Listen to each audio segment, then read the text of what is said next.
1966లో కరపాత్రి స్వామివారు ఆయన శిష్యులు పార్లమెంట్ ఎదుట దీక్ష చేస్తున్నారు గోవులని సంరక్షించడం కోసం. అప్పుడు ఇందిరాగాంధీ ఏం చేశారు అంటే గోవుల మీద, అక్కడ దీక్ష చేస్తున్న సన్యాసుల మీద లాఠీ చార్జ్ చేశారు.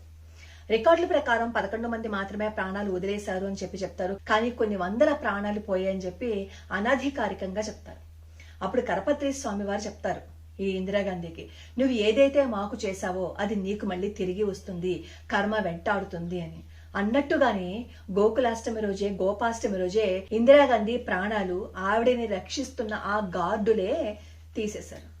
మనం ఎవరికైనా అన్యాయం చేశాము అంటే అది తిరిగి మనల్ని కొడుతుంది. అందుకే అనవసరంగా ఇంకొకరిని అనకుండా, ఇంకొకరిని బాధించకుండా ఉంటే అనవసరమైన కర్మ మళ్ళీ మనం తెచ్చుకోకుండా ఉంటాం. మనకి తెలిసినా తెలియకపోయినా ప్రతి దానిలోనూ వేలు పెట్టాము అని అనుకోండి, మనం ఇంత చేస్తే మనకి ఇంత కర్మ వెనకాల వచ్చి తీరుతుంది.